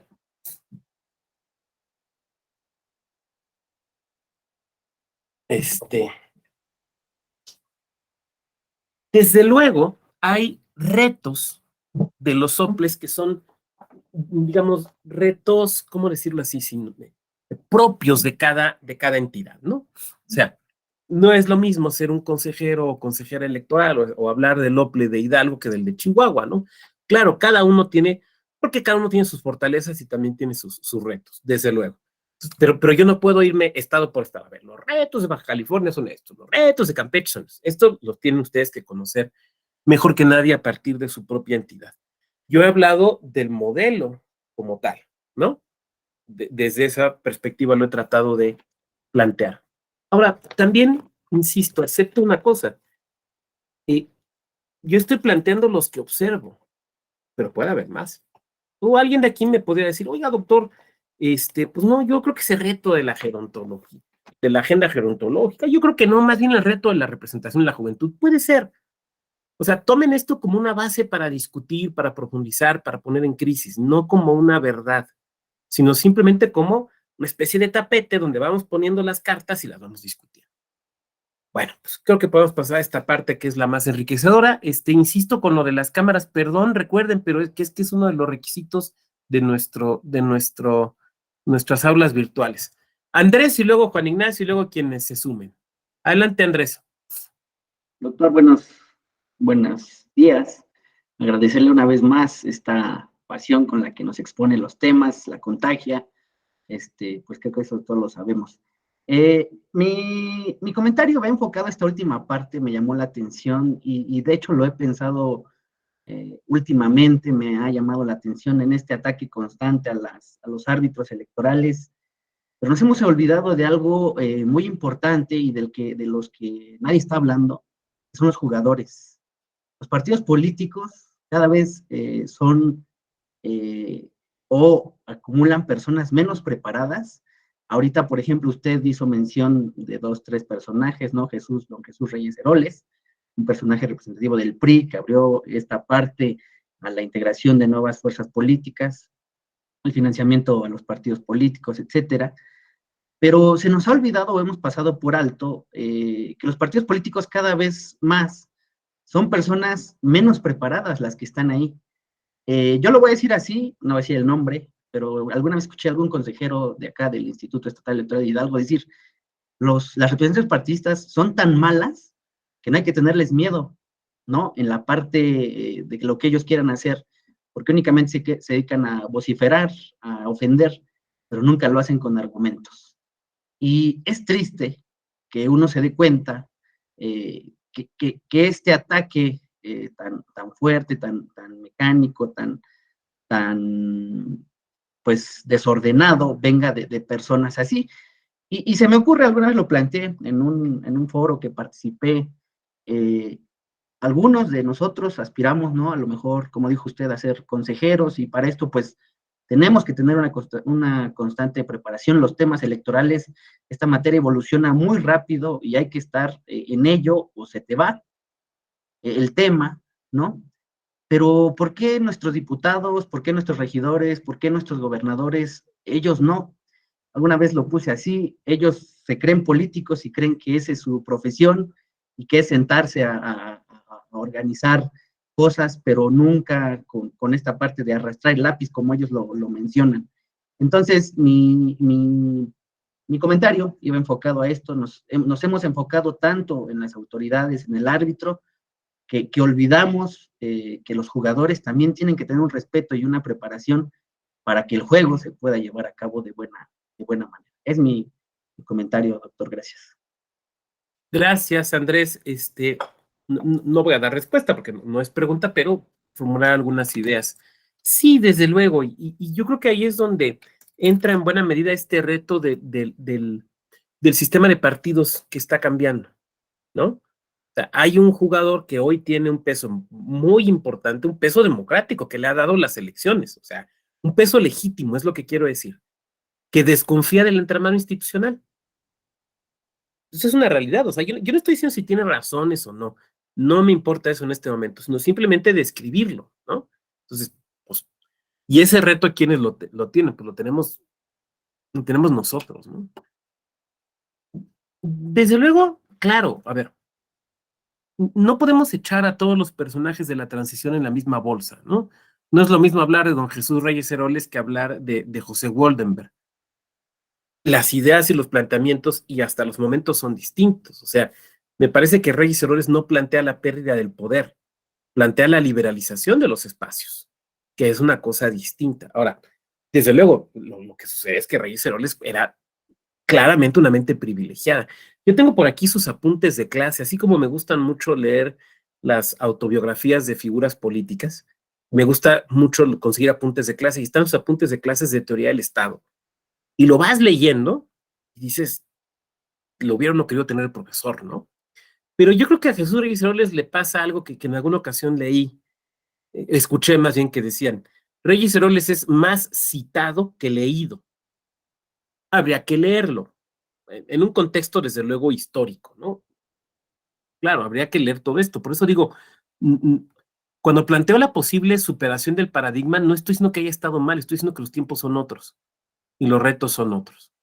Claro, también habría quien me podría contestar, bueno, doctor, es que la democracia no es un puerto de llegada, es un proceso constante, y más bien podemos hablar de grados de democratización, y desde luego estaría de acuerdo. Pero sí, tienes toda la razón, los jugadores juegan un papel, valga la redundancia, tienen un papel fundamental en todo esto, ¿no? Adelante, Juan Ignacio. Sí, muchas gracias. Suena muy interesante todas estas reflexiones que nos has dicho, doctor, pero yo también considero que debemos tomar en cuenta que el diseño institucional que hoy tenemos, gran parte de él se lo debemos a quien hoy está en el poder. O sea, el modelo de comunicación política surgió a instancias de este grupo político, y me parece que también muchas de las reglas de fiscalización. Entonces, hoy pareciera que dijeras, bueno, ¿por qué si tú impulsaste estas reglas, ahora ya no las quieres, ¿no? Pues creo que eso también hay que reflexionarlo.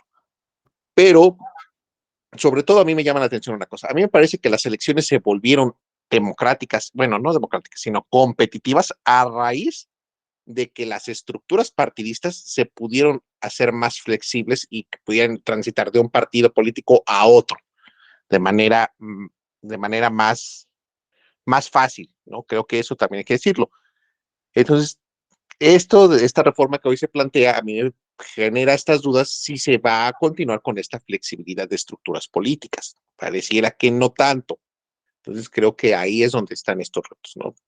Ahora, en alguna ocasión también yo te planteaba que si no, a la reforma del 2014 no se había quedado corta, ¿no? Con estos periodos de incubación de ciertas maneras, ¿no? Porque pues parece que a los primeros consejeros y consejeras pues los metieron en una sola y dijeron, bueno, y yo soy el INE y vamos a hacer esto, y espérate, y mi realidad, ¿qué onda, no? Y así estamos, ¿no? Con estos problemas. No veo por dónde se estén solucionando este tipo de situaciones, ¿no? Entonces creo que hay que reflexionar mucho.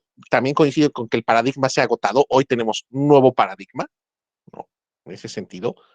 Y me parece que se agota el paradigma de la transición en el momento en que este grupo político alcanza el poder, ¿no? No lo había alcanzado.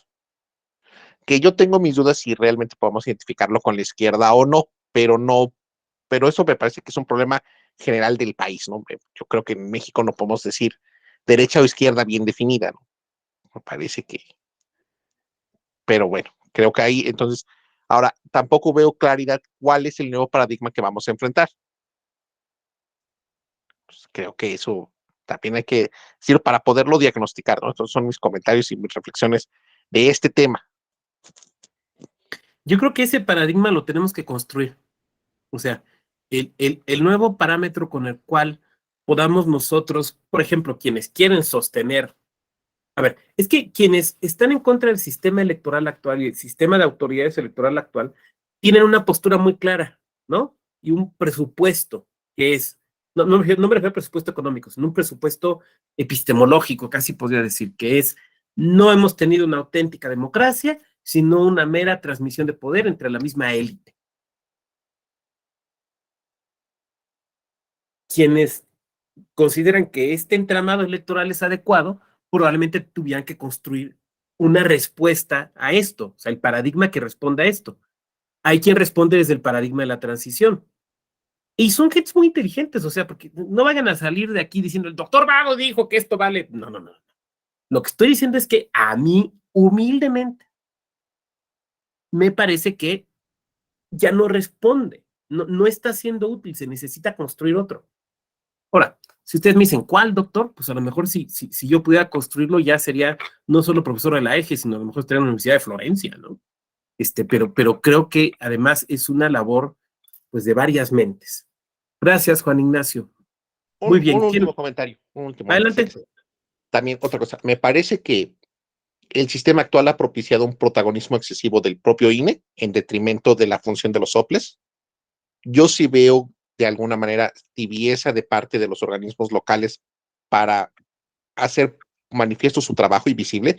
Lo podemos ver incluso desde los medios de comunicaciones locales, se cuestiona. ¿Y para qué existen estos? ¿No? Si ya está el INE, ya lo hace. Pues creo que también eso hay que reformularlo, hay que tener un poco mayor, yo creo que un poco más de valor para hacer frente a decir, bueno, no todo es el INE, sino también estamos nosotros los soples, porque gran parte de la cultura democrática de este país recae en su responsabilidad, pues creo que eso también hay que decirlo. Y la otra, me cuesta trabajo entender el costo de la democracia, porque en el entendido que nunca va a llegar a cero, ¿no? O sea, digo, vamos. Pero si hoy mantener el Instituto Nacional nos cuesta 20 centavos de cada 100 pesos y los soples, por su propia naturaleza, sí son más caros, pero también nos pueden costar alrededor de 35 centavos, estamos hablando que nos cuesta la democracia 55, 60 centavos de cada 200 pesos. O sea, si eso es caro o no es caro, pues, ¿cómo? ¿A cuánto es el deseable de decir que nos va a costar la democracia, no? Creo que eso también hay que decirlo, porque cero no va a ser, ¿no? O sea, entonces son esas Sí, cosas. y hay cosas que no se pueden eliminar. Hace poco me preguntaban, oiga, pues hacer más baratas las boletas, ¿no? Hay que quitarles candados de seguridad. Yo no digo que no. Lo que digo es que en la impugnación de la elección de Campeche, o sea, la del año pasado, que hubo recuento, uno de los agravios fue que había boletas falsas. Y en el recuento se estuvieron verificando. Lo que estoy tratando de decir es que la existencia o no de boletas falsas sigue siendo un tema que justifica candados de seguridad. Yo no sé si todos los que hay, o lo que estoy diciendo es que eso sigue siendo un tema. Entonces, tenemos que, o sea, a lo que voy es que es muy fácil opinar desde nuestro lugar, pero tenemos que voltear a ver lo que realmente está sucediendo, ¿no? Muchas gracias, Juan Ignacio, muchas gracias por tu puntualización. Y sí, la de 2014 fue, al final de cuentas, fue una mezcolanza, fue un poco como torta combinada, ¿no? Tenía de todo, pero le faltaba de todo. De cada cosa le faltaba. Muy bien, ¿quién más? ¿Quién más quiere darnos su opinión? Es un tema, son temas polémicos. ¿Quién más nos quiere aportar su reflexión? Adelante, Andrés. Pues nada más aquí para apoyar un poco, hay una frase de Daniel Sobato, ¿no? Que tiene que ver con esto último que mencionó Juan Ignacio. Si bien la democracia no tiene un precio, sí tiene un costo para su funcionamiento, ¿no? Y esta parte tenemos nosotros que valorarla en México. Sabemos que nuestra democracia ha costado bastante porque venimos de la desconfianza, ¿no? Y esto se generó a través de los años. Ahorita en la exposición que realizaba el doctor Vado, pues hizo esta remembranza histórica, ¿no? De quiénes son los que han aportado. Y sabemos que en su inicio, el actual PRI, pues juntó a todas las fuerzas políticas y pudo de alguna manera transitar y hacer crecer el país, pues como lo pudo hacer, ¿no? Pero hoy, por ejemplo, vemos de mala manera, el dinero que se gasta en esto, pero tenemos que entender que es necesario para mantener un avance político y social. Es mi comentario. Gracias, Andrés. Sí. Imagínense una elección donde no tuviéramos mamparas, ¿no? Donde, oiga, y para el voto secreto, pues mire, ¿se acuerdan que esta foto que se volvió muy famosa el año pasado de una señora que estaba en un cajero y atrás había otra tapando con un suéter? Pues mire, tráigase a alguien que le tape con un suéter para que no vea, ¿no? Ay, pues ¿por qué no quiere que veamos? Pues ¿qué le da pena o qué? Sí, ¿no? Sería Carl Schmitt, ¿no? Schmitt decía que el voto debe ser público. Quizá el nuevo paradigma sea el de la consolidación de la competitividad. Se pone por aquí, dice Juan Ignacio, y desarrollo democrático, posiblemente. Posiblemente. Yo creo que está vinculado justamente con estas distintas dimensiones de la democracia. Muy bien, ¿quién más? Quiero que hablen aquí ustedes más que yo ya hablé mucho. ¿Alguna compañera? No hemos escuchado la voz de alguna compañera y francamente creo que sería muy interesante.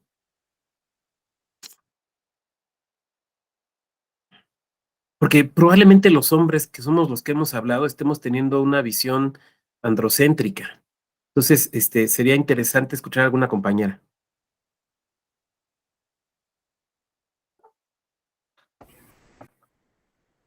¿Alguien activó su micro? Adelante. Bueno, pues yo coincido un poco con lo que dice Andrés respecto a los jugadores. Creo que sí debería, bueno, más bien no debemos como encasillar en que todos deberían saber absolutamente todas las funciones que hace un servidor público, ¿no? Una persona que llegó a ese cargo por elección popular, más bien. Sin embargo, sí creo que debería haber como un piso parejo de ciertas cosas que deberían de conocer. O sea, digamos como tu curso introductorio a esa función, ¿no? Por decirlo de alguna manera. Yo tengo un amigo que trabajó exactamente en el INE, en el OPLE, pues bueno, por cuestiones de recortes, pues no ha podido tener un trabajo realmente estable, ¿no? Dentro de estos organismos. Sin embargo, él inició un proyecto de una especie de consultoría en la que daba unos cursos a estas personas que ya eran electas. Y me pareció una muy buena idea. O sea, no quiero decir con esto que mi amigo tendría que como que abarcar todo, pero sí debería haber a lo mejor instituciones que den este tipo de cursos, que preparen a las personas para lo que van a realizar. Porque es cierto, ¿no? O sea, también tenemos representantes de todos los gremios. No sé, se me ocurre personas que se dedican al campo, personas de la industria, etcétera, ¿no? Y no por ello quiere decir que deben de conocer al 100%. Sin embargo, sí creo que antes de ejercer sus funciones deberían prepararse para lo que van a realizar, sobre todo por la importancia de sus decisiones, ¿no? Yo también, referente a lo de la marcha, no voy a entrar en detalles, pero creo que este suceso que pasó el fin de semana debería darles el panorama a los representantes políticos, o sea, nuestros representantes, que queremos ser escuchados. O sea, una cosa es que efectivamente lo hayamos elegido, o sea, puede ser que uno sí hayamos votado por él o no, pero es nuestro representante y debería de escuchar, pues por lo menos a las personas que están dentro de su demarcación territorial, ¿no?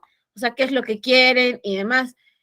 Yo ayer platicaba con un compañero del trabajo y me decía, ay, pero pues ¿a poco crees que sí lo hagan? Le digo, pues es que tendrían que hacerlo, ¿no? O sea, es el debería hacer. Deberían de escuchar al pueblo y ajustarse a lo que la mayoría de las personas a las que representan, pues su idea ir por eso, y no por los intereses exactamente de un partido, ¿no? Sí, repito, o sea, es el deber ser, ¿no? Y y bueno, esos serían los puntos que ahorita estaría comentando. Gracias, Adriana. Fíjate que como apostilla a tu comentario, yo he visto que algunos institutos locales sí dan algún tipo de acompañamiento o asesoría, particularmente a candidatas. Generan redes de candidatas y como que trabajan, digamos, esa parte, ¿no? Pero sí, la verdad es que este acompañamiento o asesoría a veces sí es súper importante. Muchas gracias. No diré más porque, bueno, pues tú ya lo expresaste muy claramente. Sergio Hugo y luego Silvia. Sí, buenos días, maestro Vado, compañeros.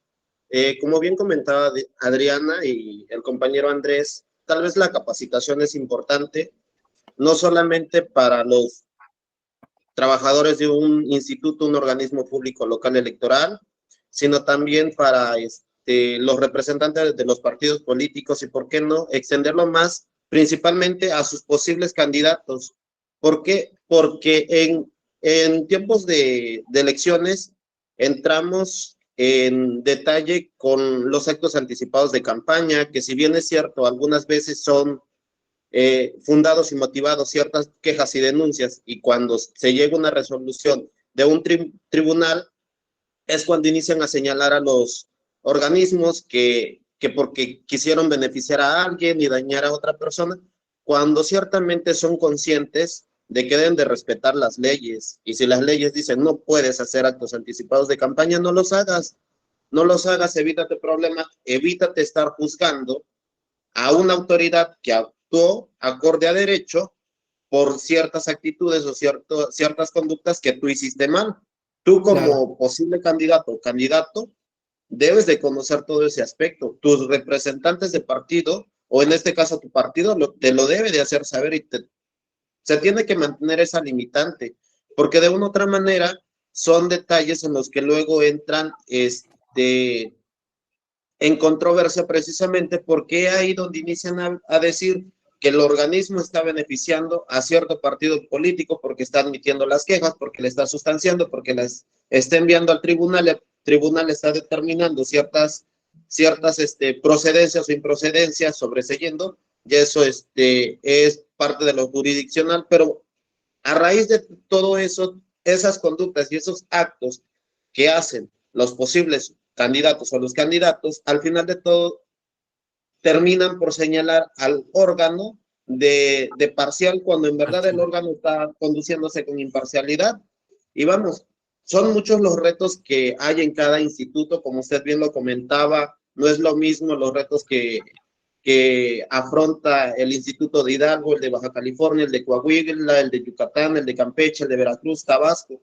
Cada uno tiene sus directrices y tiene sus retos, por así decirlo, desde la experiencia que yo tengo, al menos en Veracruz, y no nada más en Veracruz, porque lo viví este año en Quintana Roo. Creo que la integración de sus órganos desconcentrados ha sido un gran reto, porque principalmente por la desconfianza que tiene la ciudadanía. Dicen, sale una convocatoria para integrar sus órganos desconcentrados. Hay personas que ya dicen, ¿sabes qué? No nos vamos a postular porque siempre eligen a las mismas personas, cuando no es así, cuando siempre se da la oportunidad a nuevas personas que dentro del equipo se vuelvan a designar a personas que ya tienen experiencia, principalmente es para fortalecer los trabajos que se tienen que hacer, porque no es lo mismo decir vamos a jugar un juego donde todo el mundo desconoce en sí cómo se juega, a decir vamos a hacer un juego donde hay partes que ya saben cómo se juega, de qué manera, y esto abonaría porque precisamente las personas que están iniciando ya no entrarían así como a un bosque desconocido, sino entrarían a un plano donde digan, ¿saben qué? Pues tenemos la confianza de que va a haber personas que nos van a estar de una u otra manera guiando y apoyando en cualquier caso o en cualquier duda. ¿Por qué? Porque le digo, siempre ha sido un reto, le digo, lo vi en Veracruz, lo vi este año en Quintana Roo, la integración principalmente en órganos desconcentrados, precisamente por la desconfianza que genera. Y esta desconfianza no es porque el instituto en sí la genere, sino es por comentarios que hacen precisamente los actores políticos, y en este caso, principalmente los partidos políticos, que hacen señalamientos muchas veces infundados en contra del organismo para poder dañar la imagen, y en este caso poder lograr tal vez reformas que en este caso, como la que nos están presentando, que es, desde mi perspectiva, es volver hacia atrás, dar un paso atrás y no un paso adelante para poder fortalecer la democracia. De mi parte sería todo. Muchas gracias. Gracias, Sergio. Apuntas un problema operativo muy importante y luego sucede, ¿no? A ver, tienes la lista de personas que podrían ser nombradas consejeras distritales o municipales y vienen los señalamientos de los partidos. Fulano, no, porque es primo segundo el presidente municipal, ¿no? Entonces, a ver, miren, no hay una prohibición legal, pero por otra parte, oiga, a ver, es un municipio de 4,000 personas, o sea, claro que van a ser parientes entre sí, o sea, que ¿cómo le hacemos? O sea, tampoco estamos nombrando a su papá, ¿no? Entonces, pero sí, desde luego ese es un reto operativo, qué bueno que lo retomas. Y además ahora con los lineamientos del INE, que creo que está bien, ¿eh? Pues se tienen que hacer las entrevistas y las hacen las consejerías y es bien interesante. Y complejo cuando son estados con muchos municipios, Veracruz, por ejemplo, ¿no? Son que 110 municipios, me parece, ¿no? Silvia Martínez, adelante, Silvia, te escuchamos. Gracias, gracias por el diplomado, por el desarrollo y gracias porque sé que usted es el coordinador del mismo. Sí, evidentemente creo que la función de los OPLES, que fue perdida en la reforma del 2014 cuando el INE gana este protagonismo que mencionaba nuestro compañero Juan Ignacio, pues sí es una situación que preocupa porque, pues si bien es cierto, el Instituto Nacional Electoral tiene juntas locales y juntas distritales que se distribuyen a lo largo de todo el país, también es cierto que en muchas ocasiones por parte de los compañeros del INE se escucha que pues para qué existen los soples y ya ellos todo lo hacen. Efectivamente coincido en esa posición. Sin embargo, pues también recordemos que a raíz de la reforma del 2014 y todo lo que hemos visto a lo largo de este diplomado, pues hemos observado que la función de los soples se ha centrado más en la generación del desarrollo de la participación ciudadana, ¿no? Porque así lo establece el 41 constitucional de su obligación de brindar y fortalecer la educación cívica. Pero creo que el verdadero paradigma que debemos de enfrentar a raíz de la reforma que se está suscitando actualmente, que se está discutiendo, es que también debemos de cambiar la mirada del tipo de democracia, ¿no? A la que queremos aspirar. También durante el desarrollo de la clase usted hablaba de, ¿y si desarrollamos la democracia participativa o hacemos la deliberación? Creo que es hacia allá donde debemos de transitar, porque actualmente estamos discutiendo y hablando sobre una democracia procedimental que se ejecuta a través de los institutos electorales y también de una democracia representativa para acceder al poder. Pero también recordemos que la democracia no solamente es acceder al poder, sino realmente la democracia incluye la toma de decisiones para una convivencia armónica en cuanto a la resolución de problemas sociales, económicos y propiamente políticos, ¿no? No entendiendo por políticos a los actores principales que nuestro sistema los ha dotado, ¿no? Autoridades electorales, partidos políticos, porque pareciera que nosotros nada más somos el primer eslabón de esta gran escalinata, ¿no? Los ciudadanos. Sin embargo, creo que el gran desarrollo y el gran reto que pueden tener los organismos públicos electorales locales, los OPLES, es desarrollar este tema de capacitación, este tema de generar mecanismos de participación ciudadana más allá de los que ya se reconocen en varios institutos como consultas populares, presupuestos participativos y demás, sino desarrollar nuevos mecanismos que permitan el fortalecimiento de la ciudadanía. Yo siempre lo he comentado en otros diplomados, en varios ¿cómo se llama? Espacios de la eje, que también los organismos públicos electorales locales como personas que cuentan con esa operatividad técnica para realizar mecanismos de participación ciudadana, operar toda la maquinaria institucional, que podemos y tenemos enfrente el gran reto del principio de la sustentabilidad, la que abarca grandes cosas, ¿no? Y que solamente no solo es el acceso al poder, sino es la toma de decisiones que permitan sobrevivir a nosotros como generaciones presentes y a las que vienen. Y creo que es ahí donde también viene el gran reto, por lo que yo decía, o sea, no solamente es acceder al poder, es tomar decisiones que nos convengan a todos y no solo unos cuantos. A raíz de toda esta reforma también me sorprende mucho el hecho de que cuando hablamos de la palabra deliberar o de la palabra, sobre todo deliberar, salen muchos, no sé si denominarlo está mal decirlo, tecnócratas que dicen, no, es que para eso están los técnicos especializados para decidir las cosas. Pero pues al final hemos visto que existen sistemas normativos internos como los pueblos indígenas, en los cuales ellos no necesitan personas técnicas que puedan tomar la decisión. Y es tal vez ahí donde quizá nos hemos alejado mucho de nuestras teorías, de la praxis de nuestras comunidades indígenas y hemos querido avanzar hacia lo que viene de afuera, de esos paradigmas de grandes doctrinarios de no sé, de Italia, sobre todo de Italia, ¿no? O doctrinarios que buscan empoderar la democracia representativa y la procedimental, pero realmente creo que la deliberación sería el paradigma que deben de jugar los órganos públicos electorales, la deliberación en conjunto con la participación, para que realmente le demos el empoderamiento a la ciudadanía la cual pues es la misma que hoy reclama que muchos institutos se encuentren como acotados pues a ciertos grupos, ¿no? Y incluso lleguen a manifestar que OPLE se encuentran acotados por los poderes políticos del Estado, ¿no?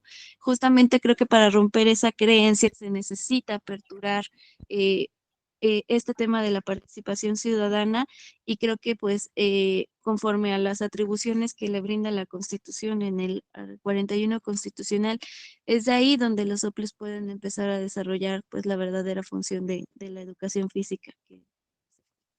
Gracias, Silvia. La verdad es que lo ves es evidente que lo ves con mucha claridad y que es un tema que has estado pensando y dándole vueltas. Este tema de la sustentabilidad, la verdad es que no lo había visto.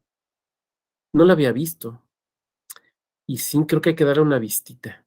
Sería interesante que esto que nos has platicado, bueno, es una invitación general, desde luego, ¿no? Pero esto que nos has platicado, nos lo pudieras desarrollar en un textito para Axis, para el blog de la Escuela Judicial para Axis, sería muy interesante, porque creo que es un punto, al menos que yo no estoy observando entre quienes hablamos de esto, y la verdad es que creo que puede ser un aporte interesante justamente para la discusión, porque si no, insisto, terminamos oyéndonos los mismos. Muchas gracias, Silvia. Viridiana, te escuchamos.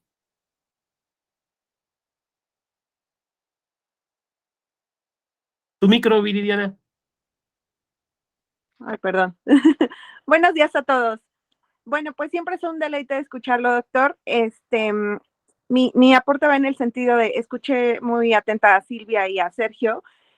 Sí, es muy importante todo lo que nos mencionaron. Sin embargo, creo que el reto mayor de las instituciones electorales sigue siendo la confianza que la ciudadanía tiene hacia ellos. Si bien el INE, hemos visto, ¿no?, en las encuestas que el INE tiene muy buenas cifras en cuanto a confianza por parte de la ciudadanía, creo que aún hace falta muchísimo por trabajar y todavía más a los institutos electorales de los estados, ¿no? Por ejemplo, yo puedo hablar del caso de Puebla.